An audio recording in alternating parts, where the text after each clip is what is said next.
ఓం హరి ఓం. గురు బ్రహ్మ గురు విష్ణు గురు దేవో మహేశ్వర గురు సాక్షాత్ పరం బ్రహ్మ తస్మై శ్రీ గురవే నమః. జ్ఞానానందమయం దేవం నిర్మల స్ఫటికాకృతిం ఆధారం సర్వ విద్యానాం హయగ్రీవముపాస్మహే హయగ్రీవముపాస్మహే. శరదిందు వికాస మందహాసాస్వరదిందీవరలోచనాభిరామాం అరవింద సమాన సుందరాస్యాం అరవిందాసన సుందరీ ఉపాసే. శారదా శారదాంభోజవదనావదనాంబుజే సర్వదా సర్వదా అస్మాకం సన్నిధిం సన్నిధిం క్రియాత్. యా కుందేందు తుషారహార ధవళా యా శుభ్రవస్త్రావృతా యా వీణావరదండ మండితకరా యా శ్వేత పద్మాసనా యా బ్రహ్మాచ్యుత శంకర ప్రవృతిభిర్దేవైః సదా పూజితా సా మా పాతు సరస్వతీ భగవతి నిశ్శేషజడ్యాపహా. సరస్వతీ నమస్తుభ్యం వరదే కామరూపిణి విద్యారంభం కరిష్యామి సిద్ధిర్భవతు మే సదా. శరజ్యోత్స్నా శుద్ధాం శిశితజటాచూటమకుటాం వరత్రాసత్రాణ స్ఫటిక గుడికా పుస్తకకరా సపున్నత్వా నత్వా కథమివ సతాం సన్నిధదతే మధుక్షైరద్రాక్షా మధురి మధురీణాత్ ఫణితయః. శ్రీ లలితా పరమేశ్వర్యే నమో. శ్రీ హ్రీం శ్రీ లలితాంబికాయ నమో.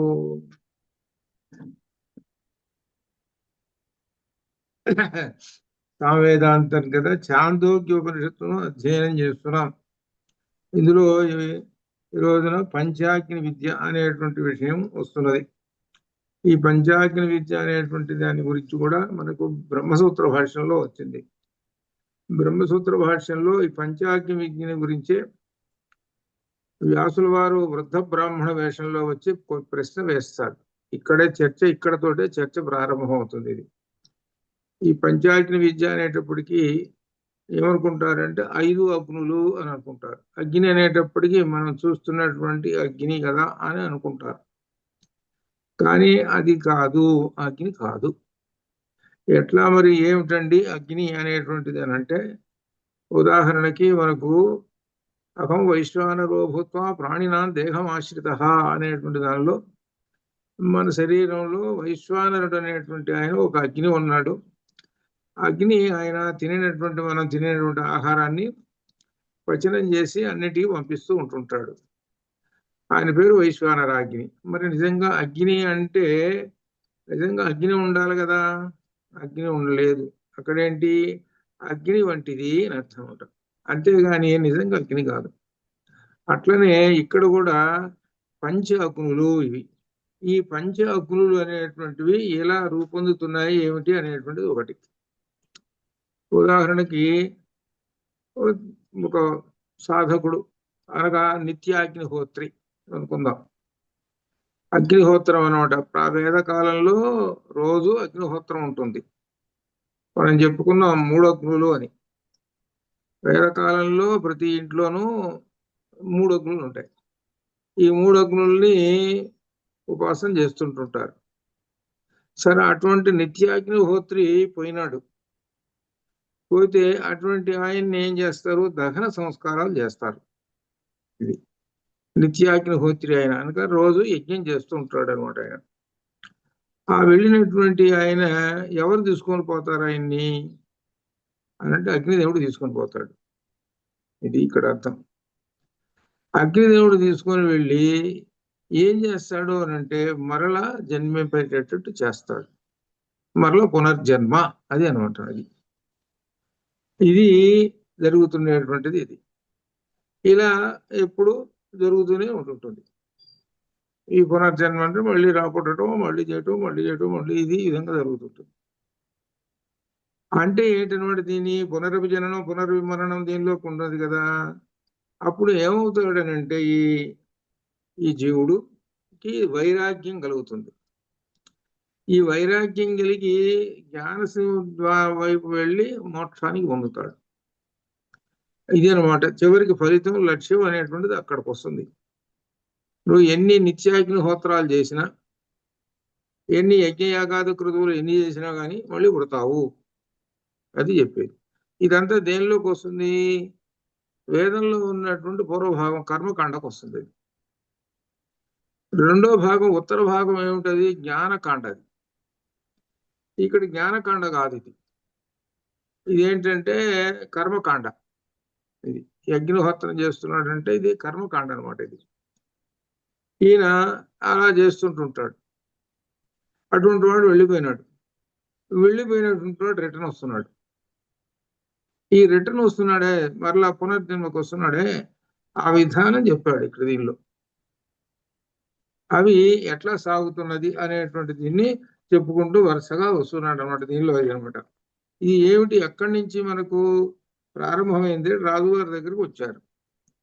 రాజుగారు ప్రశ్నలు వేశాడు. ప్రశ్నలు వేస్తే ఆ కుర్రవాడు ఏమన్నాడు? నాకు తెలియదు అన్నాడు. 5వ ప్రశ్న వేశాడు. 5వ ప్రశ్న కూడా అది ఏమీ తెలియదు. తండ్రి దగ్గరికి పోయినాడు. తండ్రి ఎవరు? అరుణి. ఈ పిల్లవాడి పేరు శ్వేతకేతువు. తండ్రి అన్నాడు, నాకు తెలిస్తే ఎందుకు చెప్పను, నాకు తెలియదురా, నాకు కూడా తెలియదు కాబట్టి వీళ్ళు రాజుగారిని అడుగుదామని రాజుగారి దగ్గరికి వచ్చారు. రాజుగారి దగ్గరికి వచ్చినప్పుడు రాజుగారు సమాధానం చెప్పాడు. ఇక్కడ మనకి దీనిలో కనబడే విలోమ పద్ధతి ఒకటి కనపడుతున్నది. సహజంగా వేదాలలో అనగా ఈ ఉపనిషత్తులలో బ్రాహ్మణుల నుంచే మిగిలిన వాళ్ళందరూ కూడా నేర్చుకుంటున్నారు. ఇది ఈ జ్ఞానం, మంత్రాలు కానీ ఏమైనా సరే. కానీ ఇక్కడికి వచ్చేటప్పటికి ఎలా వచ్చిందంటే క్షత్రియుడి నుంచి బ్రాహ్మణుడు నేర్చుకోవాల్సి వస్తున్నది. అది ఇది ఏమిటి అనేటువంటి ప్రశ్న వేస్తే, ఈ విద్య పంచాగ్ని విద్య అనేటువంటిది బ్రాహ్మణుల దగ్గర లేదు. ఎవరి దగ్గర ఉన్నది అంటే క్షత్రియుడి దగ్గర ఉన్నది. కాబట్టి క్షత్రియుడు బ్రాహ్మణుడికి ఉపదేశం చేశాడు పంచాగ్ని విద్య. ఆ విద్య వీళ్ళ ద్వారా ఇక క్రమంగా ఈ బ్రాహ్మణుల ద్వారా లోకంలో వ్యాప్తి చెందింది. కాబట్టి దీనికి మూలం ఎవరు అంటే క్షత్రియులు అని అర్థం చెప్పాడు ఆయన. ప్రవాహనుడు అనేటువంటి రాజుగారు ఆయన అని చెప్పి వాటికి చెబుతున్నాడు అనమాట. ఏమిటంటే దీనిలో సంక్షిప్తంగా దహనం చేసిన అగ్ని ఈ జీవునకు మరొక రూపం ఇస్తూ ఉన్నది. దీనిలో అర్థం అదిట. దహనం చేసినటువంటి ఆ శరీరం అంటే దహనం చేయటానికి ఈ శరీరానికి అగ్ని తీసిపోతారే, అగ్ని ఏం చేస్తారు? అసలు వాస్తవానికి ఏంటంటే నిత్యాగ్నిహోత్రి కాబట్టి దానిలో నుంచి గార్హపత్యాగ్నిలో నుంచి అగ్ని తీసుకుని పోవాలి. అసలు అది దాని యొక్క సిద్ధాంతం. గృహస్థు కదా ఇతను. ఆ గృహస్థు రోజు చేస్తున్నట్టు గార్హపత్య 3 గార్హపత్యాగ్ని ఉందిగా, దానిలో నుంచి అగ్ని తీసుకొని వెళ్ళి ఆ చితికి అట్టు పెట్టాలి. అది సిద్ధాంతం అసలు. అది సరే, ఇప్పుడు కాలంలో అదన్నీ ఏమి చేయటం లేదు కదా. అందుకని ఏం చేస్తారంటే అప్పటికప్పుడు అగ్ని రగిల్చి 4 మంత్రాలు చెప్పేస్తారు. 4 మంత్రాలు చెప్పేసేసి అగ్ని తీసుకుపోతారు. అది ఎట్లా అనమాట. సరే, ఈ అగ్ని తీసుకొని పోయి ఆ శరీరాన్ని దహనం చేసేస్తారు. ఈ దహనం చేసినప్పుడు అప్పుడు ఏమవుతుందంటే, అప్పుడు ఈ శరీరం ఏమవుతుందంటే మరొక రూపాన్ని దాలుస్తుంది. ఏ రూపాన్ని అని అంటే జల శరీరము అని అర్థం. అది ఇది జల శరీరం రూపం ధరిస్తుంది అని అంటున్నారు. అదే పేరు పెట్టారు జల శరీరము అని. అయితే ఈ జల శరీరం 5 దశలలో ప్రయాణం చేస్తూ ఉంటుంది. ఒక్కొక్క దశని అగ్నితో పోలుస్తుంటారు. ఒక్కొక్క దశని అగ్నితో అంటే 5 దశల్లో ప్రయాణించి 5వ దశలో ఇక్కడ ఉంటుంది అసలైనటువంటిది. చివరికి వస్తుంది అసలు ముఖ్యమైనటువంటి విషయం వస్తుంది. దీనిలో అందరూ తెలుసుకోవాల్సినటువంటిది వస్తుంది. అదేమిటో సరే, ఇట్లా ఈ విధంగా 5 దశల్లో వస్తుంది అనమాట. ఈ 5 దశల్లో ఎట్లా వస్తుందంటే, ఉదాహరణకి మొట్టమొదట 4వ ఖండం మన చతుర్థ ఖండం చెప్పుకుంటాం. ఈ ఖండంలో ఏం చెబుతున్నారని అంటే అగ్నిహోత్రులకు అంటే ఆహవనీయాగ్ని, దానిని ఏమవుతుందంటే అక్కడ యజ్ఞం చేస్తున్నాడు, అగ్ని మండుతున్నది యజ్ఞగుండంలో. యజ్ఞగుండంలో నెయ్యి పోస్తున్నాడు. యజ్ఞగుండంలో బాగా నిప్పు కణికలు కనబడుతున్నాయి. మళ్ళీ మధ్యలో ఆ నిప్పు కణికల నుంచి రవ్వలు బయటికి వస్తున్నాయి. ఆ అగ్ని బాగా జ్వాలలతోటి మండుతున్నది కదా, అప్పుడు ఏంటనమాట బాగా వెలుగు అక్కడ ఉంటున్నది, పైగా వేడి కూడా ఉంటున్నది. ఇట్లా ఇవన్నీ మనకి కనబడుతున్నటువంటివి. ఇవి వీటిని ఏ విధంగా చెబుతున్నాడనంటే దీనిలో అగ్ని అనేటువంటిది దీనిలో ద్యులోకము. మొట్టమొదటి దానిలో అగ్ని ద్యులోకము. ద్యులోకం అంటే అన్నిటికన్నా పైకి ఉండేది. భూహు భువహ సువహ సువహ అనేటువంటిది ద్యులోకం, అన్నిటికన్నా పైన ఉండేది ఈ ద్యులోకము.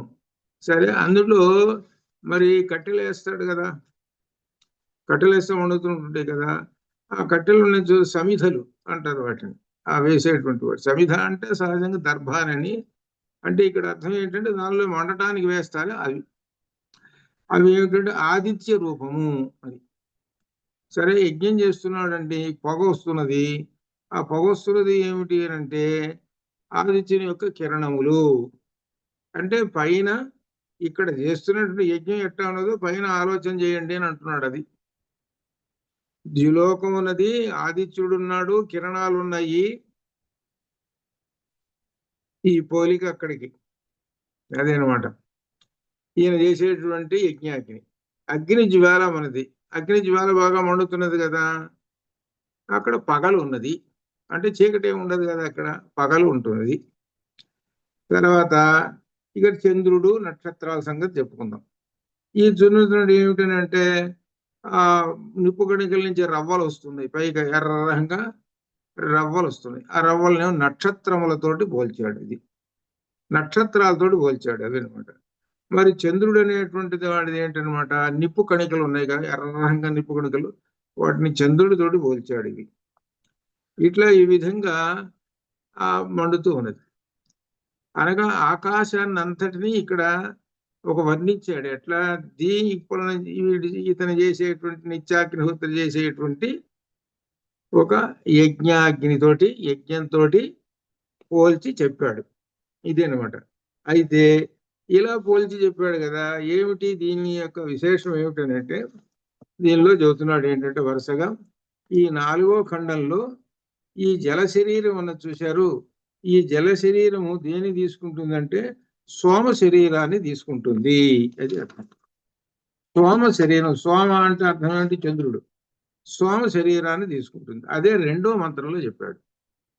పై మంత్రంలో ఏం చెబుతున్నాడు, ద్యులోకము నిశ్చయముగా అగ్ని అని చెప్పుకున్నాం. ఇప్పుడు దానికి ఆదిత్యుడే సమిధ, కిరణములే పొగ, పగలు ఏమో జ్వాల, చంద్రుడు బొగ్గులు, నక్షత్రములు మిడుగురు పురుగుల్లాగా. మిడుగురులు అంటే నిప్పు కణికలు, అట్లా నిప్పు రవ్వలు అవి. అలా పోలిక చేసి చెబుతున్నాడు. అయితే చెప్పిన తర్వాత ఏం చెబుతున్నాడంటే దీనిలో చెబుతున్నటువంటిది తస్మిన్నగ్నో దేవ శ్రద్ధాన్ జుహ్వతి తస్య ఆహుతే సోమో రాజా సంభవతి. ఈ అగ్ని యందు శ్రద్ధను హోమం చేస్తారు, ఆహుతి నుండి సోమరాజు వస్తాడు అని చెబుతున్నాడు. ఇక్కడ శ్రద్ధను హోమం చేస్తారు ఏమిటంటే, ఈ శ్రద్ధను హోమం చేయటం అంటే దేవతలు అంటే అర్థం ఏమిటి, అగ్ని, సూర్యుడు మొదలైన అధిష్టాన దేవత రూపంలో ఉండేటువంటి వాక్కు, కన్ను మొదలైన ఇంద్రియములు. ఈ సూక్ష్మ శరీరం ఉన్న చూశారు, ఇక్కడ విశేషం అది అనమాట. ఇక్కడ జరుగుతున్నది ఏమిటంటే అగ్ని సూర్యుడు. అగ్ని సూర్యుడు అని అంటే మనకు సహజంగా మనకు ఇంద్రియాలు 5 ఇంద్రియాలకి 5గురు దేవతలు. ఈ 5గురు దేవతలు ఏమిటంటే అగ్ని, కళ్ళకేమో అగ్నిదేవుడు, అట్లా ఈ విధంగా 5 ఇంద్రియాలకి 5గురు దేవతలు మనకు. ఈ 5 దేవతలు అనమాట. ఉదాహరణకి వాక్కు, కన్ను ఇటువంటి ఇంద్రియములకు అగ్నిహోత్ర కర్మ యందు హోమం చేయబడిన ద్రవ్యములు పరిణామం చెంది సూక్ష్మ జలముల రూపంలో ఉంటుంది. అంటే మనకు శ్రద్ధతోటి చేస్తాము.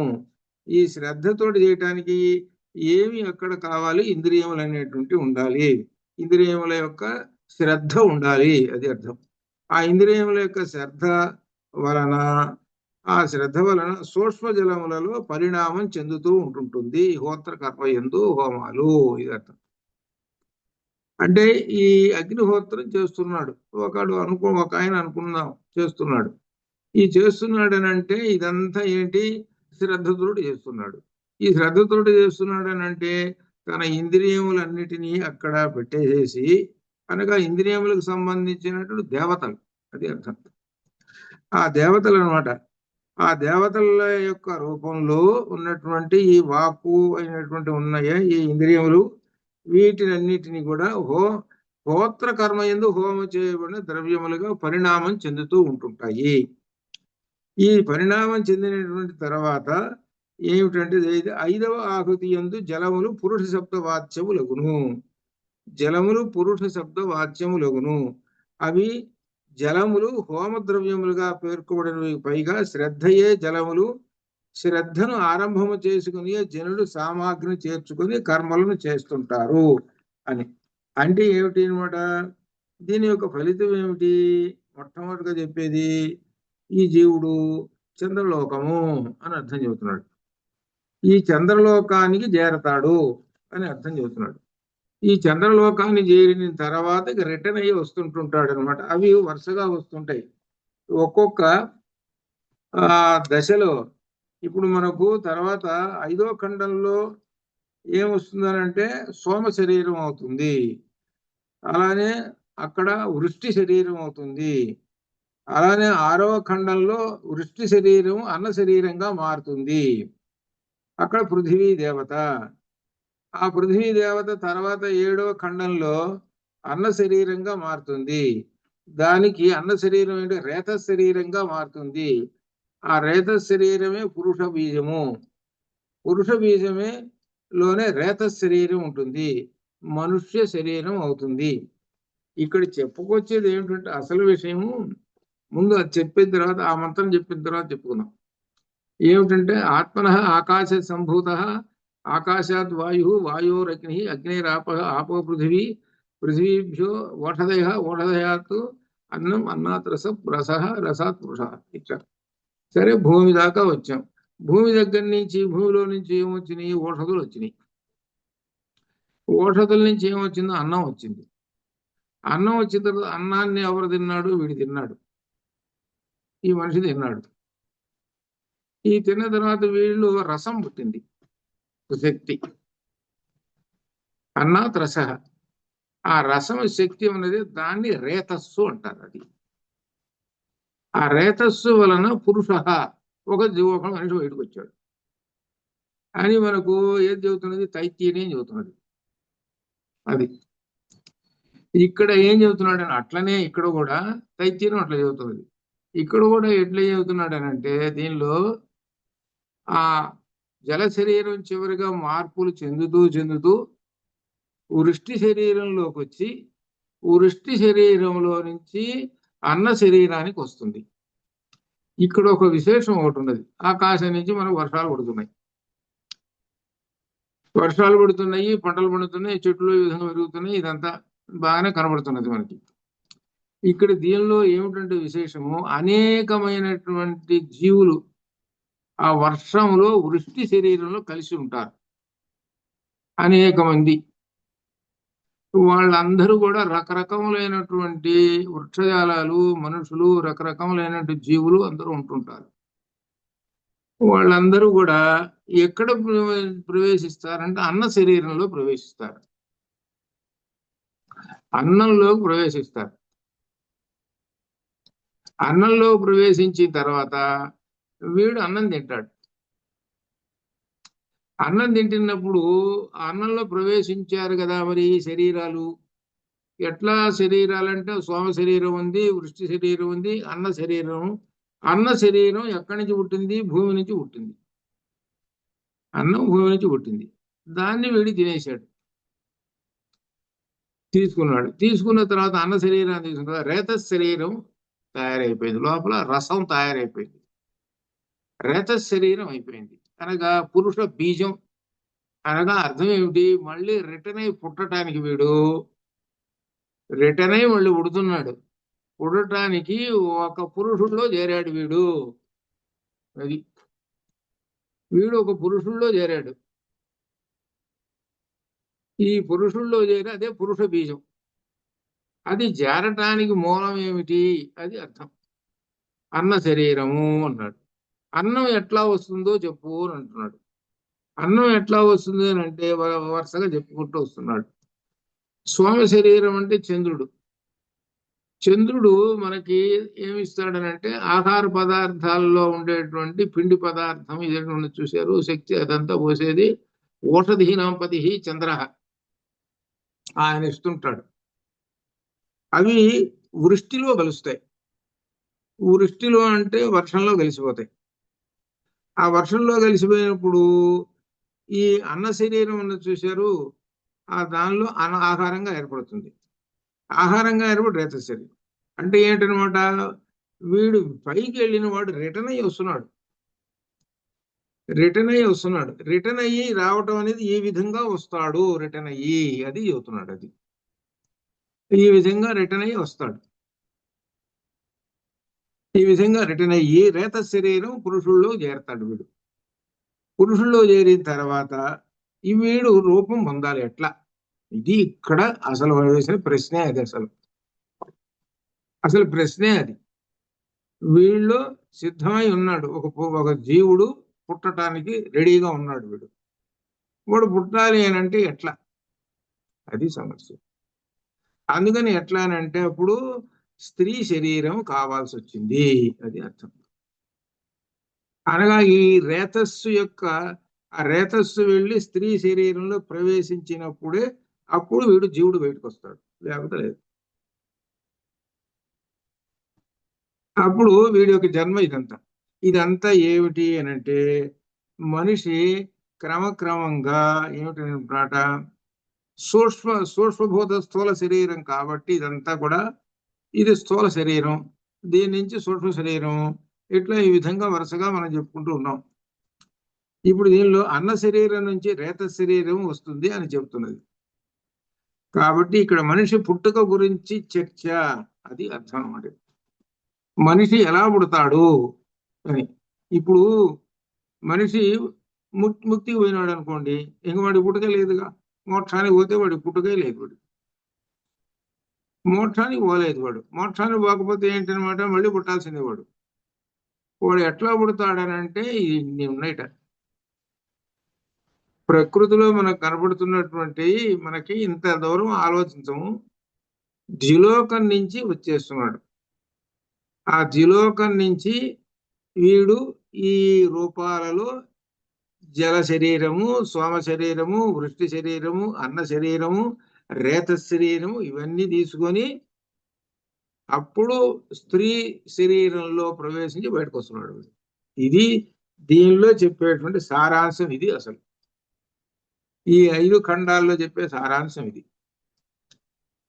మన తైత్తీర్యంలో ఏం చెప్పాడంటే ఇవి ఏమి చెప్పాలి. తైత్తీర్యంలో ఏం చెప్పాడంటే ఇందాక చెప్పుకున్నాం కదా. తైత్తీర్యంలో చివరికి భూమి వచ్చింది, భూమిలో నుంచి పంటలు వచ్చినాయి. ఆ పంటని వీడు తిన్నాడు. వీడు తినటం వలన వీళ్ళు రేతస్సు పుట్టింది, అక్కడి నుంచి సృష్టి జరిగింది అని చెప్పాడు. అది అయితే ఈ విషయాన్ని గురించి కూడా శతపథ బ్రాహ్మణంలో ఒక విశేషంగా రాశాడు అని మనకి దీనిలో చెప్తున్నాడు. శతపథ బ్రాహ్మణము అనేటువంటి దీనిలో మనకు పెద్ద 208వ పేజీలో ఉన్నది చూడండి, 11.6.2 శతపథ బ్రాహ్మణంలో అట్లా అనమాట. అని ఈ విధంగా ఒక్కొక్క శరీరానికి జల శరీరము, సోమ శరీరము, అలానే వృష్టి శరీరం పంచమ ఖండంలో ఉన్నది వృష్టి శరీరం. అలానే పృథివీ దేవత 6వ ఖండంలో ఉన్నది. అట్లా వరుసగా ఇక్కడ చెప్పుకుంటూ వచ్చాడు. వీటన్నిటిలోనూ ఆ యజ్ఞం చేసేటప్పుడు మొట్టమొదటి ఏ విధంగా అయితే పోలికలు చెప్పాడు అంటే ఏంటి, ద్యులోకం అగ్ని, ఆదిత్యుడు సమిధ, కిరణములే పొగ అని చెప్పుకుంటూ వచ్చాడు మొదటి మంత్రంలో. 1వ మంత్రంలో మొట్టమొదట. 2వ మంత్రంలో ఏం చెప్పాడనంటే ఈయన ఆహుతులు వేస్తూ ఉన్నాడు. ఆహుతులు అంటే దానిలో నెయ్యి పోయటం ఇటువంటివన్నీ చూసే వాటికి వేస్తున్నాడు. దాన్ని ఏ విధంగా వర్ణించాడనంటే ఇంద్రియాది దేవతలు శ్రద్ధను హోమం చేస్తున్నారు. శ్రద్ధగా ఇంద్రియాది దేవతలు హోమం చేస్తున్నారు అంటే మనకున్నటువంటి ఇంద్రియ దేవతలు అని అర్థం అనమాట. ఈ ఇంద్రియ దేవతలతో చేస్తున్నారు అని చెప్పటం దీనిలో. దీనివల్ల ఏమిటయ్యానంటే వచ్చేది అంటే వాడు చేసేటువంటి వాడు ఎవరైతే యజ్ఞకర్మ చేస్తున్నాడో అతను తన ఇంద్రియములన్నిటినీ శ్రద్ధతోటి పెట్టి చేస్తాడు. ఇంద్రియాలంటే ఏమిటి? ముఖ్యంగా ఈ వాక్కు, కన్ను ఇవి ఉన్నాయి కదా, ఇవి వీటితోటి ఈ శ్రద్ధతో పెట్టి ఆహుతులతోటి చేస్తూ ఉంటుంటాడు అని దీనిలో చెప్పటం. అందువలన ఏమిటనమాట, జల శరీరం నుంచి వీడు ఒక్కసారే వెళ్ళిపోయినాడు. దహనం అయిపోయిన తర్వాత, శరీరం దహనం అయిపోయిన తర్వాత జల శరీరం అయిపోయింది. ఆ జల శరీరం నుంచి మళ్ళీ రిటర్న్ అయ్యి వచ్చి సోమ శరీరంలోకి వచ్చాడు. వీడు సోమ శరీరంలోకి వచ్చాడు. ఈ సోమ శరీరంలోకి వచ్చిన తర్వాత ఇక దీనిలో పంచమ ఖండంలో చెబుతున్నాడు. పర్జన్యో భావ గౌతమాగ్ని తస్య వాయురేవ సమిద భ్రమం ధూమో విద్యుదర్చేహి అని చెబుతున్నాడు. ఇక్కడ ఏమిటంటే దీనిలో పర్జన్యుడే వర్షాధి దేవత అగ్ని. ఇక్కడ చెప్పేటువంటిది ఏంటి, అంతక్రితం ఎలా చెప్పాడు 4వ ఖండంలో అంటే ద్యులోకమే అగ్ని అని చెప్పాడు. ఇక్కడ చెబుతున్నది ఏంటంటే పర్జన్యుడే అగ్ని. పర్జన్యుడు అంటే అర్థం వర్షాధి దేవత అంటే మేఘం. వర్షం అంటే మేఘం కదా నీళ్ళు ఇచ్చేది. కాబట్టి ఇక్కడ అలా పోలిక చెబుతున్నాడు. దీనిలో మేఘం అనేటువంటిది అగ్ని రూపము, దానికి వాయువే సమిధ. అది వాయువే సమిధ అంటే అక్కడ మనకు ఆకాశంలో మేఘాలు వాయువు రెండు ఉంటాయి. అవి చెబుతున్నాడు. నీటితో నిండిన మేఘము పొగ అంటే నల్లంగా ఉన్నది. ఇది వర్షం పడుతున్నది. వర్షం అంటే నల్ల మబ్బులు అట్లా ఉన్నది. మెరుపులు జ్వాల, పిడుగు మండే బొక్కులు గర్జనలు. కాబట్టి ఇప్పుడు ఏమని అర్థం చేసుకోవాలి అంటే వర్షం పడటానికి ఇలా ఉంటుంది. ఈ వర్షం పడుతున్నది అని అంటే ఇక్కడ యజ్ఞం చేస్తున్నాడు. ఈ యజ్ఞం చేస్తున్నాడు అంటే దానిలోట ఇక్కడ అగ్ని ఉన్నది. ఆ యజ్ఞంలో అగ్ని ఏంటంటే మేఘంగా చెప్పాడు. ఈ అగ్నిని మేఘంగా పోల్చాడు కదా. మరి దానికి వాయువు అనేటువంటి దాన్ని సమిధగా చెప్పాడు. సమిధ అంటే దానిలో మండటానికి వేస్తుంటారు కట్టెలు, ఇటువంటివి. అవన్నీ పోలికలు ఏం లేదు, అక్కడి నుంచి ఇక్కడిక్కడ పోలికలు చెప్పుకుంటూ వస్తున్నాడు అనమాట. సమిధ. నీటితో నిండిన మేఘము పొగ. మరి మేఘంలో బాగా నీళ్లు ఉన్నప్పుడు నల్లంగా ఉంటుంది మేఘం. ఆ నల్లటి మేఘం చూస్తున్నాం కదండి, అది ఇక్కడ పోలిక ఏం చెప్పుకోవాలి, యజ్ఞగుండంలో నుంచి పొగ వస్తుంటుంది. అదిట యజ్ఞగుండంలో నుంచి పొగ ఉంటుంది, నల్లంగా ఉంటుంది, అది పొగ. ఇకపోతే మెరుపు జ్వాల. ఆకాశంలో వర్షం పడాలనుకోండి, ఆ వర్షం పడే ముందు ఏమొస్తుంటుంది, ఒక జ్వాలలు, మెరుపులు తళతళ తళతళ తళుక్కులు మెరుస్తుంటుంటాయి. ఆకాశంలో తళుకులు మెరుస్తుంటుంటాయి. ఇకపోతే పిడుగు మండే బొగ్గులు, పిడుగులు పడుతుంటాయి. వర్షం బాగా పడేటప్పుడు పిడుగులు పడుతుంటాయి. అవేమో యజ్ఞగుండంలో ఉన్న బొగ్గులతోటి పోలిక. బొగ్గులు అంటే మండుతున్న కణికలు అని అర్థం అనమాట. అది మండుతున్నటువంటి ఆ కణికలు. ఇకపోతే గర్జనలు మినుగురులు. ఆ మేఘం పెద్ద గర్జనలు అరుస్తున్నది, తెలుస్తున్నది కదా. ఇక్కడ ఏంటనమాట, ఆ అగ్నిగుండంలో నుంచి ఎర్రంగా నిప్పురవ్వలు వస్తున్నాయి, వాటిని మినుగురులు. అక్కడ అలా పోల్చాడు. జల శరీరం దగ్గర అక్కడ, ఇక్కడ వృష్టి శరీరం దగ్గర ఇక్కడ పోల్చాడు. అనగా శరీరం ఎలా మార్పు చెందుతూ వస్తుందో చూడండి. అంటే ఈ శరీరం రావటానికి వృష్టిలోకి చేరింది. వృష్టిలో చేరాలంటే ఏంటి, మేఘంలో. అనగా ఈ సమస్త జీవులన్నీ కూడా పైకి పోయి రిటర్న్ అయి వస్తున్నాయి. ఆ రిటర్న్ అయి రావటానికి ఏ ఏ స్థాయిల్లో చేరి వస్తున్నాయి, అది అర్థం. అది దీనిలో వివిధ రకములైనటువంటి స్థాయిల్లో కిందకి దిగుతూ వస్తున్నాయి. ఒక్కొక్క రూపం తీసుకుంటున్న వృష్టి శరీరం తీసుకున్నాడు ఈ జీవుడు. అది ఈ జీవుడు వృష్టి శరీరాన్ని తీసుకున్నాడు. అదే విషయం చెబుతున్నాడు 2వ మంత్రంలో. తస్మిన్ నేతస్మిన్ అగ్నో దేవాహ. ఇక్కడ దేవతలు రాజు చంద్రుని హోమం చేస్తారు. దేవతలు చంద్రుని హోమం చేయుదురు. ఆ ఆహుతి నుండి వర్షం కలుగుతుంది. అగ్ని యందు దేవతలు రాజుకు చంద్రుని. దేవతలు అంటే మనకున్నటువంటి ఈ దేవతలు ఉన్నారు చూసారు, కన్ను ఇటువంటి ఇంద్రియాలు ఉన్నాయే అవి అనమాట. వాటితోటి శ్రద్ధతోటి చేస్తున్నాడని చెప్పాడు కదా, అది చేయటం అది అర్థం అనమాట. ఇక్కడ చంద్రుని హోమం చేస్తారు.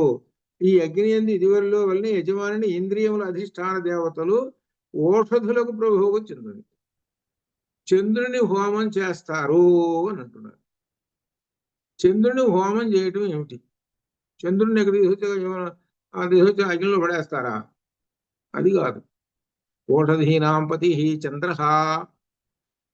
అది ఓషధీనాంపతి చంద్ర. మీరు మీరు చూసి ఉంటారు. ఏమిటంటే ఆ యజ్ఞంలో ఏమండి, యజ్ఞంలో ఓషధులు అవన్నీ మూట కట్టి తీసుకొచ్చేయండి అని అంటుంటారు.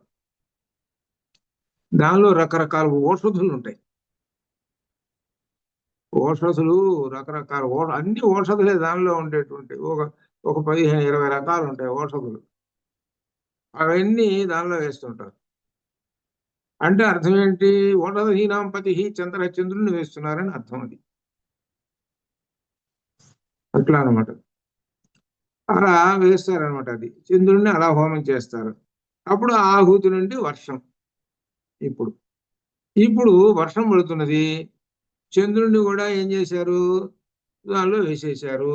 ఓషధులతోటి కూడినటువంటి ఈ చంద్రుడు వేసేశాడు. ఇప్పుడు ఆ వృష్టిలో మేఘంలో ఈ ఓషధులన్నీ చేరినాయి, చంద్రుడు చేరాడు.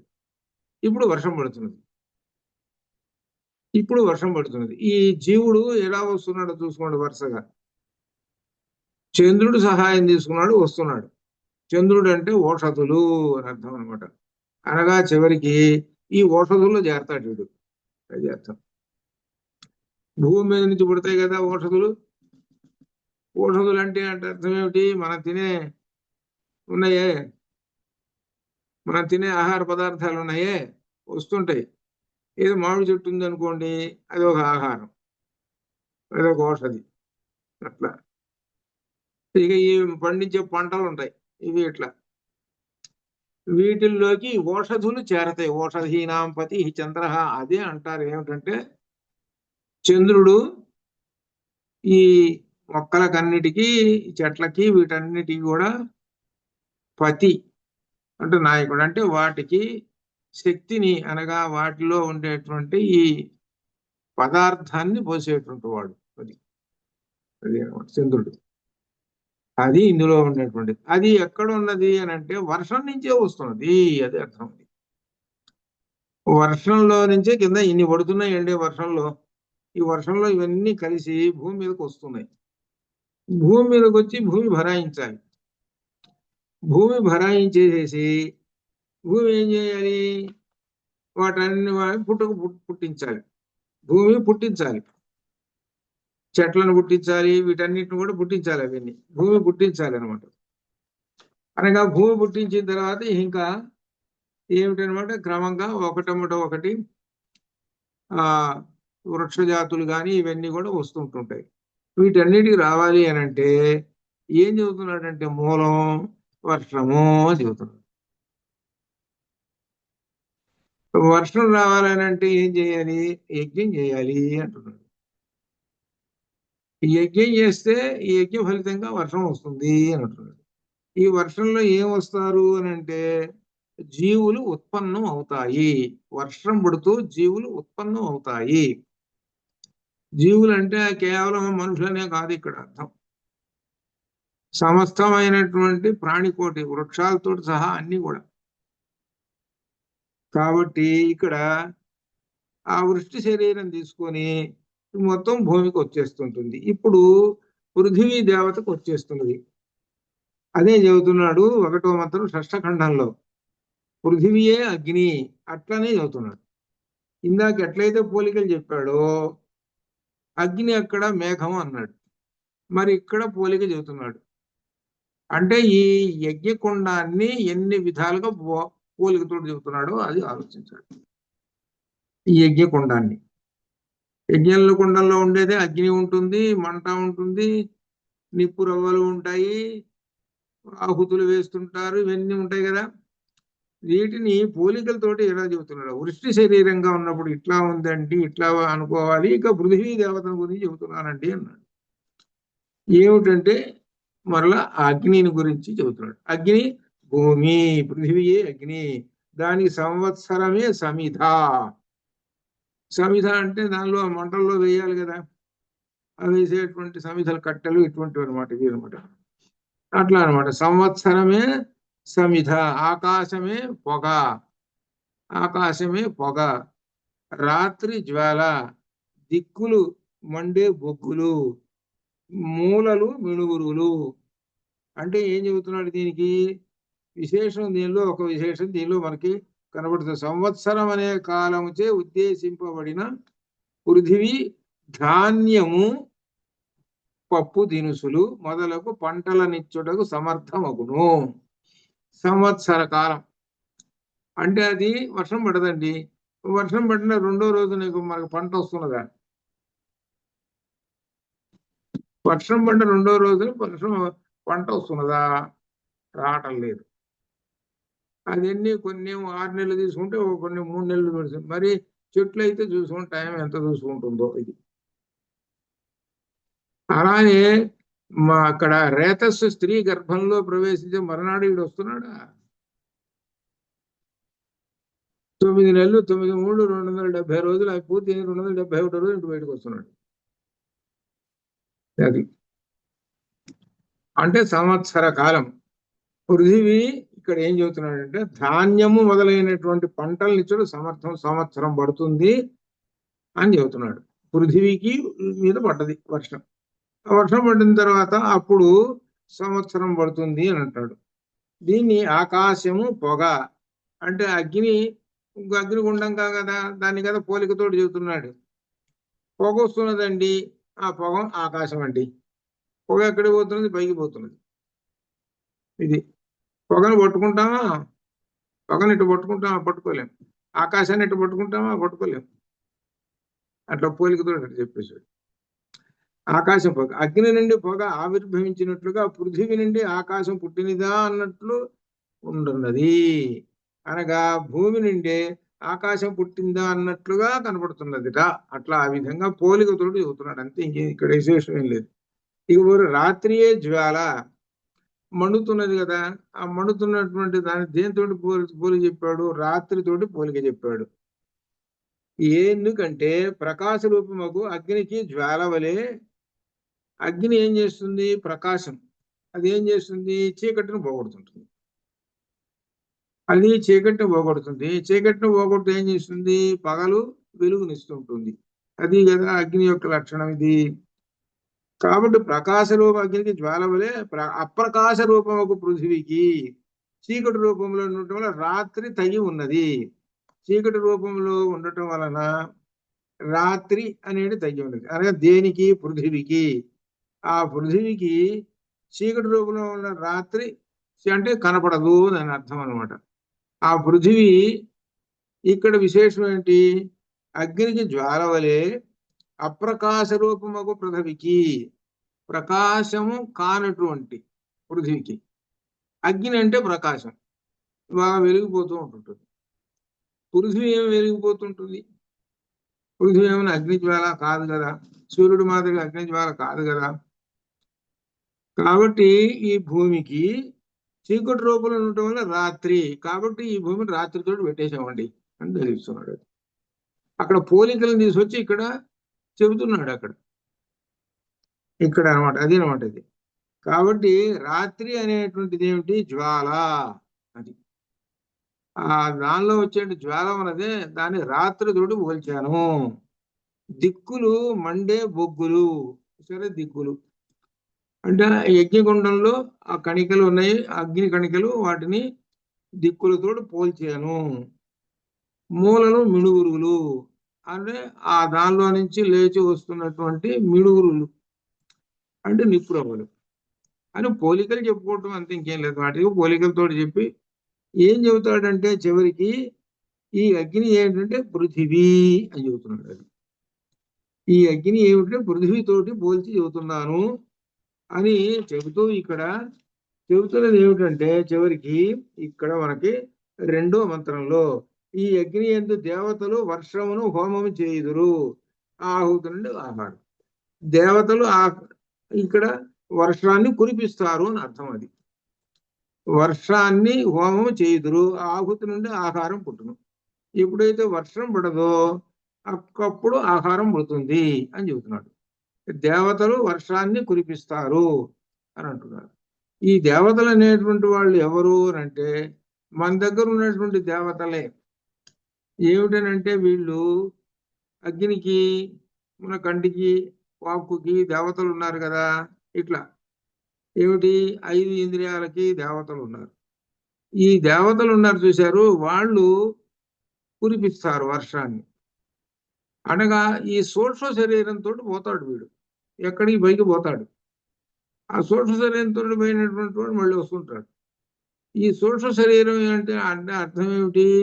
ఇంద్రియాది దేవతలు, ఇంద్రియాలు వేరనమాట అవి. ఆ ఇంద్రియముల యొక్క దేవతలు ఏం చేస్తారంటే వర్షాన్ని కురిపిస్తారు. వర్షం వచ్చి భూమి మీద వచ్చి పడుతుంటుంది. ఇది అప్పుడు ఏమవుతుంది అంటే ఆహుతి నుండి, ఆ ఆహుతి నుండి అంటే ఎవరో వేస్తున్న ఇదంతా చేసేది వీడే. ఇక్కడ ఈ చేస్తున్నటువంటి యజ్ఞకర్మ చేస్తున్నాడు వీడే అనమాట. అప్పుడు ఆహారం పుడుతుంది. అనగా ఏంటి క్రియ ఏం కనపడుతుంది అంటే చివరికి తాత్పర్యంలో ఈ యజ్ఞకర్మ చేయటం వల్ల వర్షం పడుతుంది. అది చివరికి తాత్పర్యం. అది యజ్ఞకర్మ వల్ల వర్షం పడుతున్నది అంటే ఏమిటయ్యా అని అంటే వర్షం ఎట్లా పడుతున్నది అని అంటే ఇక వరుసగా చెప్పుకుంటూ వస్తున్నాడు. అంత తేలిగ్గా వెంటనే ఎట్లా పడదు. దీనికి ఈ వర్షం పడటానికి మేఘము లేకుండా వర్షం ఎట్ట పడుతుందండి అని అంటాడు. అది ఈ మేఘానికి ముందు సూర్యుడు, దేవతలు అందరూ ఉన్నారు కదా. పైన సూర్యుడు ఉన్నాడు కదా, అక్కడ చెప్పుకుంటూ వచ్చాడు కదా. అక్కడి నుంచి వర్షం కిందకి వస్తూ ఉన్నాడు. మేఘం వలన వర్షం పడుతున్నది, ఆ వర్షం వలన ఆహారం పుడుతున్నది. ఆహారాన్ని ఇప్పుడు చెబుతున్నాడు సప్తమ ఖండంలో. ఏం చెబుతున్నాడంటే పురుషుడే అగ్ని. ఇప్పుడు ఇక చెబుతున్నాడు పురుషుడే అగ్ని. ఆ అగ్నికి వాగింద్రియమే సమిధ. సమిధ అంటే ఆ అగ్నిలో మండుతున్నది, యజ్ఞాగ్నిలో సమిధలు వేస్తుంటారు. ఇక్కడ దేంతో పోలుస్తున్నాడు? వాక్కుతోటి చెబుతున్నాడు. ప్రాణము ధూమము, జిహ్వ జ్వాల, కన్ను మండే బొగ్గు, చెవి మిడుగురు పురుగులు. కాబట్టి ఇక్కడ పురుషుడే అగ్ని, వాని వాగింద్రియమే సమిధ. ఏలయనగా వాగ్రూపమైన నోరు ద్వారా వ్యక్తి ఉద్దీపింపజేయబడునే గాని మోగవాడు కాదు. అంటే ఇప్పటికి అర్థమైనది ఇక్కడ ఏమిటంటే ఇతడు వాగ్రూపమైన నోరు ద్వారా వ్యక్తి ఉద్దీపింపజేయబడినే కాని మోగవాడు కాదు. సమిధ నుండి పొగ వచ్చినట్లుగా నోటి నుండి నిష్క్రమించడం వలన ప్రాణమే పొగ, నాలుక ఎర్రగా ఉండటం వలన జ్వాల, కాంతికి ఆశ్రయం ఇవ్వటం వలన కన్ను కన్ను మండే బొగ్గులు, ఇటు నటు చెల్లా చెదరై ఉండుట అనే సామ్యం బట్టి చెవియే మిడుగురులు అని ఈ శరీరాన్ని ఈ యజ్ఞంలో ఉపయోగించేటువంటి వాటిని గురించి వాటి పోలితోడు చెబుతున్నాడు. ఈ యజ్ఞము ఈజ్ ఈక్వల్ టు శరీరము అది చెబుతున్నాడు. ఈ యజ్ఞము ఈజ్ ఈక్వల్ టు శరీరం, యజ్ఞ శరీరం. ఆ యజ్ఞ శరీరం ఇక్కడ ఈ విధంగా ఉన్నది.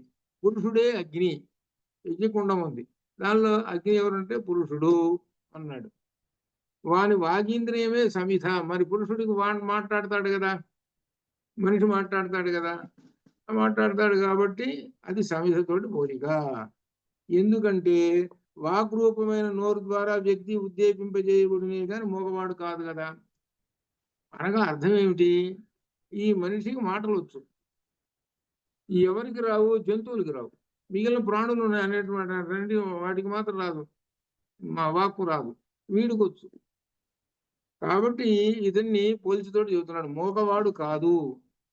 సమిధ నుండి పొగ వచ్చినట్లుగా నోటి నుండి నిష్క్రమించుట వలన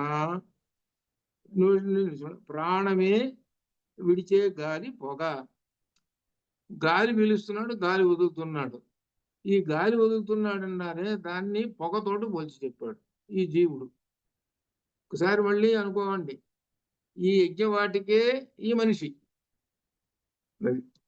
యజ్ఞవాటికే ఒక మనిషి అనమాట. అట్లా వాటితోటి పోలి చెబుతున్నాడు. నాలుగు ఎర్రగా ఉండటం వల్ల జ్వాల, కాంతికి ఆశ్రయం ఇవ్వటం వల్ల కన్ను మండే బొగ్గులు. కాంతి, ఇప్పుడు కన్ను ఉన్నది, కన్ను కాంతికి ఆశ్రయం. కాంతికి ఆశ్రయం అంటే ఇప్పుడు పగలు శుభ్రంగా బాగా కాంతి చెవుడు వెలుగు ఉన్నది, మనకు మొత్తానికి కూడా అన్ని కనబడుతున్నాయి. కాంతి ఉంటే కన్ను అండి, లేకపోతే లేదు. కాంతి లేదు, అక్కడంతా చీకటి అనుకుందాం. కళ్ళు ఉన్నాయి, ప్రయోజనం ఏముంది? ఆ గదిలో అంతా చీకటి, కరెంట్ లైట్ లేదు, ఏమి లేదు. ఈ గదిలో ఏం మూలందో ఏముందో ఏముంటో సంగతి ఏమీ తెలియదు. గుడ్డివాడి అంటున్నా వీడు అంతే,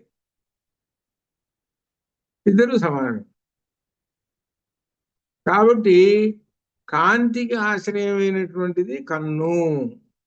ఇది ఏది యజ్ఞగుండంలో ఉన్న అగ్ని ఉన్నది కదా, అగ్ని నుంచి కాంతి వస్తున్నది కదా, అది యజ్ఞగుండంలో ఉన్న అగ్నియే మనిషి. ఆ మనిషి యొక్క కాంతి ఉన్నదండి అని అంటే కన్ను ఉంది అండి అని అర్థం. అది ముఖ్యంగా కన్ను పనిచేయాలి కదా, అన్నిటిగా సర్వేంద్రియాణం నయనం ప్రధానం అన్నారు. అది తర్వాత ఇటునటు చల్లాదర ఉండేటువంటి సమయం ఉంటే చెవియే విడుగురు. అంటే రెండు చెవులు అటు ఇటు అన్ని వింటూనే ఉంటుంటాయి.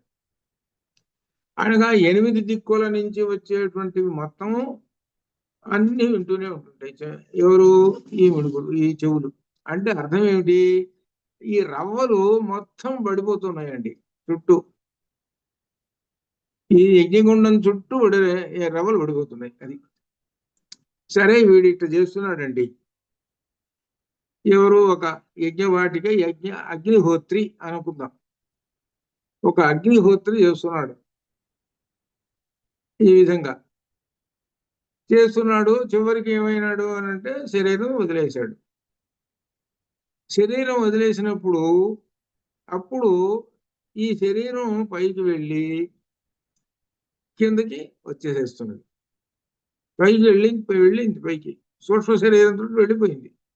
ఇవి ఎట్లా వెళ్ళిపోయింది అని అంటున్నాడు. అది ఎట్లా వెళ్ళిపోతుంది అని అంటే ఈ శరీరాన్ని అగ్నితో పంపించేశారు. అగ్నిదేవుడు తీసుకొని పోయినాడు. ఈ శరీరం అగ్నిదేవుడు తీసుకొని పోయినాడు. అంటే శరీరం ఉన్నటువంటి 6 అడుగుల శరీరాన్ని తీసుకుపోయినాడా? కాదు, సూక్ష్మ శరీరాన్ని తీసుకొని పోయినాడు.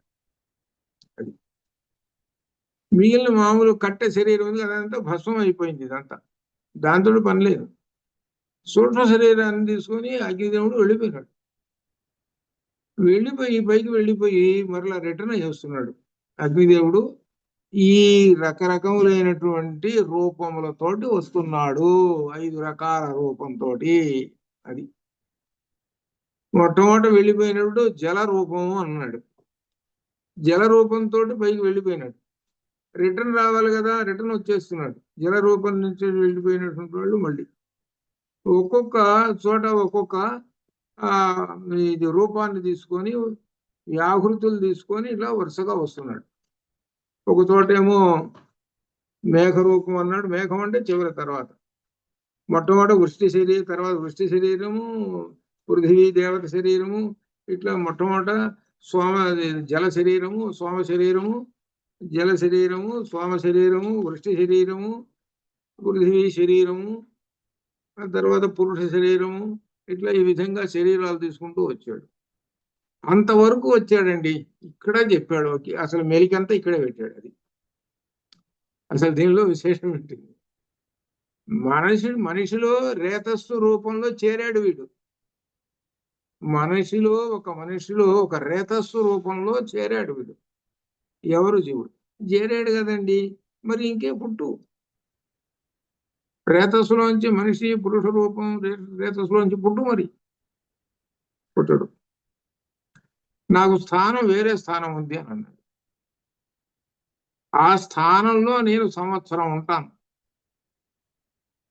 సంవత్సరం ఉండి నేను రూపుదిద్దుకుంటా నా శరీరాన్ని. మొట్టమొదటి ఎట్టుండే శరీరం నా రూపుదిద్దుకొని ఉన్నాం కదా. శిరస్సు, మధ్యకూటము, శక్తికూటము, 3 కూటాలతో ఉన్నాను కదా. ఆ రూపుదిద్దుకోవాలంటే నాకు 9 నెలలు పడుతుంది. కాబట్టి 9 నెలలు పడుతుంది కాబట్టి నా స్థానం ఉన్నటువంటిది ఒకటి ఉన్నది. ఆ ఒకటి ఎవరు అంటే స్త్రీ అన్నాడు చివరికి. లాస్ట్ లోకి వచ్చేటప్పుడు స్త్రీకి వచ్చేసాడు. ఆ స్త్రీలో నేను ప్రవేశించినప్పుడే నేను మా యొక్క స్థూల శరీరాన్ని తీసుకుంటాను. అప్పటిదాకా సూక్ష్మ శరీరం ఉన్నది. ఇది దీనిలో అనమాట. ఇది పుట్టుకను గురించి చెబుతున్నాడు. దీనికి సంబంధించినటువంటివి మనకు ఏం చెబుతున్నారంటే, వీడు దేనితోటైతే వెళ్ళాడు, ఇప్పుడు యజ్ఞకర్మలు చేసేటువంటి వాడు గనక మళ్ళీ ఎలా ఎటువంటి వాడు వస్తాడు, మళ్ళీ అదే లక్షణాలు కాదు, మళ్ళీ యజ్ఞకర్మ చేయడానికి మళ్ళీ అదే వస్తాడు. కాబట్టి ఇంకొంచెం ఎక్కువ. ఇది అనమాట. ఇట్లా రకరకములైన కర్మలు చేసేటువంటి వాళ్ళు ఉంటారు. ఆ కర్మలలో సత్కర్మలు, దుష్కర్మలు అనేటువంటివి రకరకాలుగా ఉన్నది. సత్కర్మలు చేసేటువంటి వాడేమో ప్రమోషన్ పొందుతాడు. దుష్కర్మలు చేసేటువంటి వాడేమో ఏం చేస్తాడు, డిప్రమోషన్స్ పొందుతుంటాడు. మానవుడిగా అట్లా ఇంకా ఇంకా దుష్కర్మలు చేస్తున్నాడంటే మానవ శరీరమే వాడికి రాదు అని అర్థం. ఇది మనకు గరుడ పురాణం కూడా చెబుతుంది అనమాట. అంటే ఊర్ధ్వానికి పోవాలి. ఆ ఊర్ధ్వానికి పోవాలంటే నెమ్మదిగా ఒక్కొక్క మెట్టు ఎక్కాలి. అలా ఉంటుంటే ఒక ఉత్తమ శరీరాలు వస్తాయి అని చెబుతున్నాడు. అని చెప్పి ఇక్కడ లక్ష్యం ఏమిటనంటే చెప్పేది, నువ్వు ఎప్పుడు చూసినా కానీ పునరపి జననం పునరపి మరణం అదే యజ్ఞ చక్రం అని చెప్పాడు మన భగవద్గీతలో. యజ్ఞ చక్రం అని చెప్పి స్వర్గానికి భూలోకానికి రాకపోకలు పెట్టుకున్నారు మీరు. ఇప్పుడు వందే భారత్ ఎక్స్ప్రెస్ ఉందండి, ఇక్కడ బయలుదేరిందంటే అక్కడ ఆగుతుంది, మధ్యలో ఆగదు. అది ప్యాసింజర్ ఎక్కామనుకోండి, ప్యాసింజర్ ఎక్కితే 10 స్టేషన్లు ఆగకుండా స్లోగా పోతుంటుంది. అంటే అర్థం ఏమిటనమాట, నువ్వు చేసే కర్మలను బట్టి రకరకాలైనటువంటి రూపములు, రకరకాల జన్మలు తీసుకుంటూ పోతుంటావు. అంటే అప్పుడు రకరకాల జన్మలు తీసుకుంటూ పోతున్నావు అంటే మరి ప్యాసింజర్ లేటే కాబోయేది. అట్లా ఎన్నో లక్షల సంవత్సరాలు నీ పని ఇదే ప్రయాణం. ఇది జనన మరణ చక్రంలో అనగా సంసార సాగర్లో మునిగిపోతుంటావు. అట్లా కాదయ్యా నేను ఒకేసారి ఎక్స్ప్రెస్ పోవాలి అని అనుకున్నాడు అనుకో, చంద్రలోకానికి పోవాలి అంటే స్వర్గానికి పోవాలి అని అనుకున్నాడు అనుకోండి, ఇగో పెద్దమైనటువంటి యజ్ఞయాగాది క్రతువులు ఓహో ఇవన్నీ పెట్టుకుంటాడు. ఇవి పెట్టుకునేటప్పుడు డైరెక్ట్గా వెళ్ళిపోతుంది, మధ్యలో స్టేషన్లో ఎక్కడ ఆగదు. అది ఈ కొద్దిగా చేస్తుంటారు చూశారు, ఏవో చిన్న ఎట్టయితే స్టేషన్ దాటి ప్రమోషన్, చిన్న ప్రమోషన్. ఒక్కసారి గుమాస్తాకి కలెక్టర్ ఆఫీసు ఇవ్వమంటే ఎవడిస్తాడు, ఎవడు ఈడు కదా. అట్లా ఈ విధంగా మనకి ఈ జన్మలు కర్మలు ఈ విధంగా ఉన్నాయి. ఇక్కడ ఉన్నది ఇక్కడ ఏమిటంటే, వ్యాసుల వారు బ్రాహ్మణ వేషం, వృద్ధ బ్రాహ్మణ వేషంలో వచ్చాడు కాశీలో వృద్ధ బ్రాహ్మణ వేషంలో వచ్చి ఆ గంగా నది తీరాన ఈ శంకరులు వారు శిష్యులకి తాను రచించినటువంటి బ్రహ్మసూత్ర భాష్యం చెబుతున్నాడు. బ్రహ్మసూత్ర భాష్యం చెబుతుంటుంటే ఈయన వచ్చి కూర్చున్నాడు. ఈ వృద్ధ బ్రాహ్మణుడు వచ్చి కూర్చొని ఆయన ఏనాయన ఏం చదువుతున్నారు ఏమి ఎరగనట్టుగా ఆయన కూర్చొని మొదలుపెట్టాడు. ఏం చదువుతున్నారు బాబు, ఎవరు చదువుతున్నారు ఏమిటి అనేటువంటి విషయంలోకి వస్తే అప్పుడు అయ్యా మేము బ్రహ్మసూత్ర భాష్యం చదువుతున్నామండి, చదువువానండి మా గురువుగారు శంకరాచార్యులు స్వాముల వారు అని ఈ విధంగా పద్మపాదులు చెప్పారు. అట్లనా, అలా చదువుతున్నారా, ఏమిటి బ్రహ్మసూత్ర భాష్యం అంటే తాను రచించినటువంటి బ్రహ్మసూత్రాలకి భాష్యం రాశారు ఎవరు, శంకరాచార్యులు వారు. ఎక్కడ రాశాడు, ఎక్కడ ప్లేస్ ఎక్కడ రాశాడంటే బదరీలో రాశాడు. హిమాలయాల్లో బదరీ ఉంది, బదరీ క్షేత్రంలో రాశాడు. అక్కడ రాసి కాశీకి వచ్చాడు. పోయేటప్పుడు కూడా కాశీ నుంచి బదరీ పోయినాడు. కాశీ నుంచి బదరీ పోయినాడు. బదరీ నుంచి మళ్ళీ ఎక్కడికి వచ్చాడు అంటే కాశీకి వచ్చాడు. ఈ కాశీలో గంగానది తీరాన ఈయన గారు చెబుతున్నారు, మన శంకర్లు వారు చెబుతున్నారు. ఈ శంకర్లు వారు చెబుతుంటుంటే అప్పుడు ప్రశ్న వేశాడు. ఇక్కడ ఇదే ప్రశ్న వేస్తాడు దీనిలో. అదే దీనిలో పేజీ నెంబరే చెబుతానని చూస్తున్నాను అనమాట. ఇది వస్తున్నది. నవఖండ ఇక్కడ ఉన్నది శరీరం పంచాయతీ నుంచి నవఖండ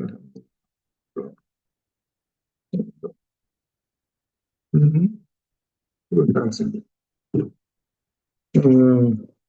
ఇక్కడ ఇదే ఇక్కడతోటే ప్రారంభం అవుతుంది. దీనికి అంతటి ప్రాధాన్యత ఇచ్చారు. ఇది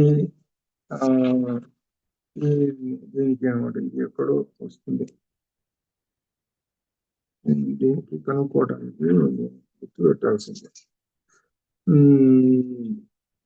ఎక్కడో వస్తుంది, చేతు కాదు, ఎక్కడో వస్తుంది. దీనిలో వెతికితే కనపడుతుంది.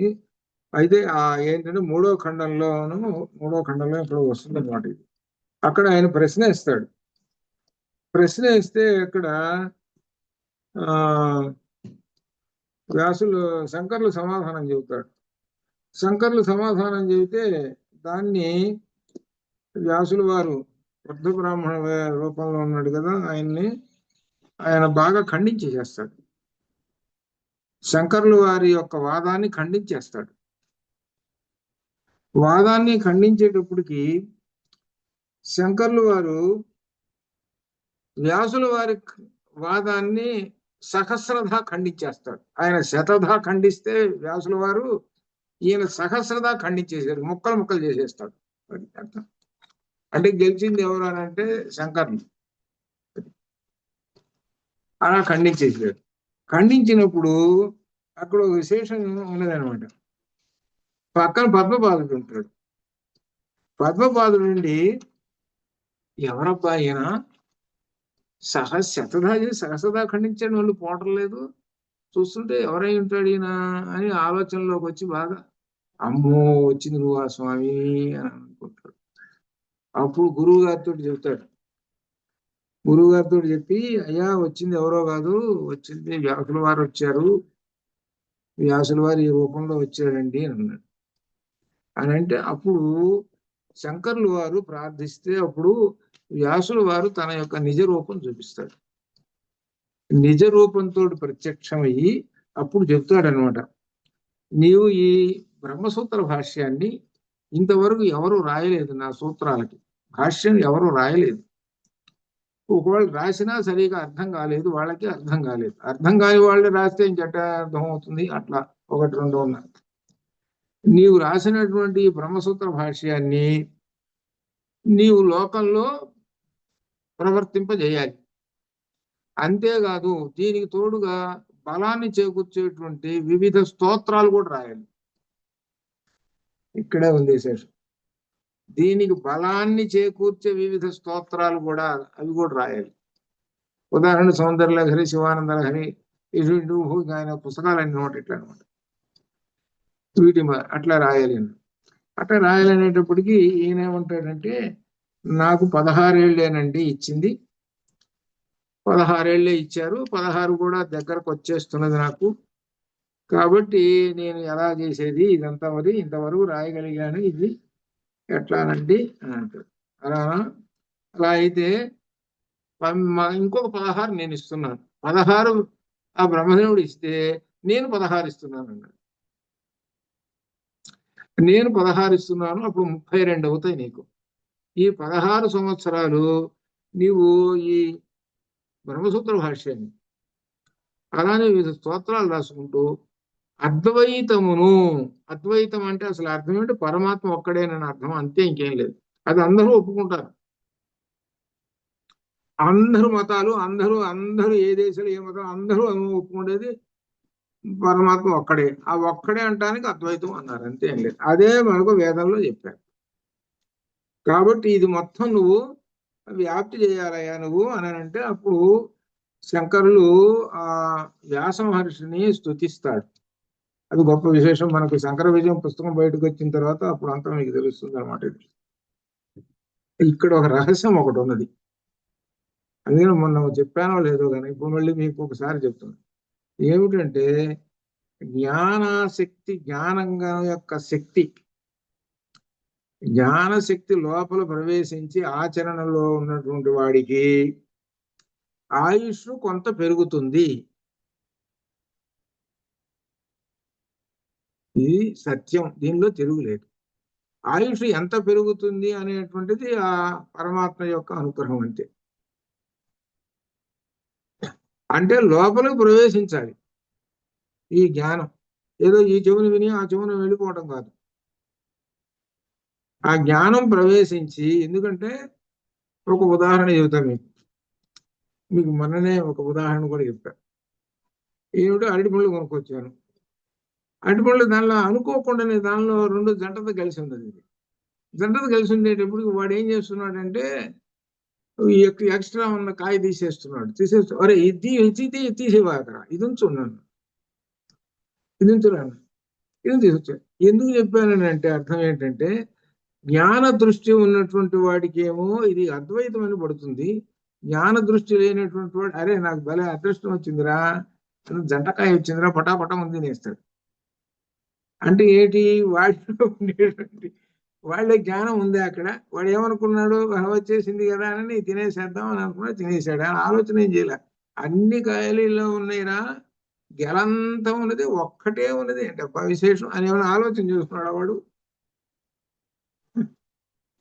వాడు ఆలోచన చేయలేదు. వాడు ఏమనుకున్నాడు, తినేసేసాడు వాడు. అదే జ్ఞాన దృష్టి ఉన్నటువంటి వాడు వెంటనే పట్టేస్తాడు. జ్ఞాన దృష్టి ఉన్నటువంటి వాడు వెంటనే ముందు దాన్ని చూడండి, అద్వైతం నాకు బోధిస్తున్నావా, ఏ పరమాత్మ, ఈ వండినటువంటి ఈ వస్తువు ఎవరు, ఈ పండ్లు ఇటువంటివన్నీ పరమాత్మవేవి, ఆయన వండుతాడు. మనం వండేది ఏంటంటే పులిహోరలు, దద్దోజనాలు, చక్కెర పొంగుళ్ళు ఇవి వండుతాం మనం. కానీ అరటి పండ్లు వండంగా మనం. అనగా పండ్లు అంటే ఇవన్నీ ప్రకృతిలో నుంచి వచ్చేవి. కాబట్టి అప్పుడు ఏమనుకుంటున్నాము, వాటిని చూడంగానే ఆ పరమాత్మకి అద్వైతం ఎవరు, పరమాత్మ అని అర్థం. అది పరమాత్మ ఒక్కడేనని. అట్లా అన్నమాట ఇది. అలా ఆ విధంగా ఎందుకంటే చెప్తున్నది ఆ జ్ఞాన దృష్టి అనేటువంటిది కనుక పడినప్పుడు అది అర్థం. ఆ జ్ఞాన దృష్టి పడినప్పుడు ఏమవుతుందంటే అది దాని మీద దృష్టితోటి ఉండి ఇక దాని వెంట పడిపోతుంటాడు. అంటే మన చరాచర జగత్తులో మొత్తం అంత జ్ఞాన దృష్టితోటి చూస్తాడు. చరాచర జగత్తు అంతా అశాశ్వతమైనటువంటిదే ఈ చరాచర జగత్తు. ఈ చరాచర జగత్తులో పూసల్లో దారం మాదిరిగా బ్రహ్మం నిండి ఉన్నాడు. అందుకని సర్వం కల్విదం బ్రహ్మ, సర్వం కల్విదం బ్రహ్మ. ఆ బ్రహ్మ పదార్థము ఆ చైతన్యము, ఆ బ్రహ్మ పదార్థమే అనేటువంటిది చైతన్యము అనేటువంటిది అనమాట. అది మనకి మనిషిలో కూడా చైతన్య శక్తి ఉన్నంతసేపు చూసుకోండి ఎలా ఉంటాడో.